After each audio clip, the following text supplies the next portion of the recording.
Now we continue to explore our simple graph and look at the concept of children.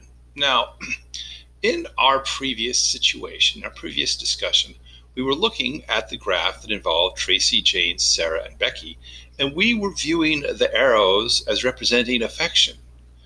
But we could just as easily view those arrows as representing a progenitor relationship. That is, say, Tracy is a parent of Jane and is a parent of Sarah, and likewise, Becky is a parent of Sarah and Becky is a parent of Jane.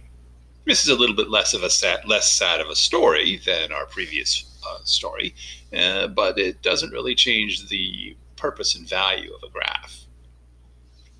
Now, what we're interested in is, first of all, okay, here we go. What we're interested in is actually listing the children of each individual person. And we do that with this loop right here. This is a for loop that on line 58 iterates through all the people. People is, I'll remind you, a hash set of nodes, which is a collection. Each element in the collection is a node.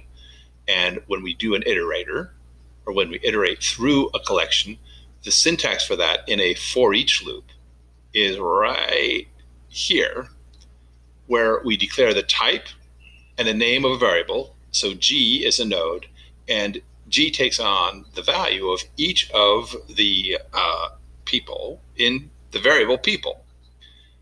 Then what we do is we print out, basically, we print out for each one of those, we print out G. And what that happens over here is we say, after what's highlighted over on the right is a graph of nodes and edges. And then we list the children of Jane.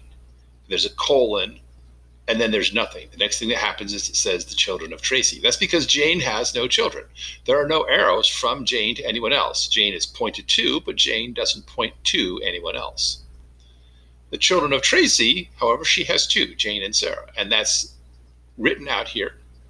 And the way that happens is that when we, on the next iteration, have G take on the value of the node which corresponds to Tracy, we're then going to iterate through another set of nodes, which is a set of nodes that is produced by invoking the method children with the argument G. Now, we don't necessarily know how children works. All we know is that it's going to return a collection of nodes, and that collection then we can iterate through. And so each of the girls' children's, what I might call them for GC, I then print that particular node and then put in a little space. And so the children of Tracy are Jane and Sarah. We iterate to Becky, and Jane and Sarah are also children of Becky. And finally, we get to Sarah, who has no children.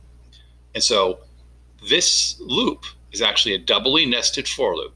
It iterates through each of the people, and for each of those people, it iterates through each of their children and prints out the information about that child.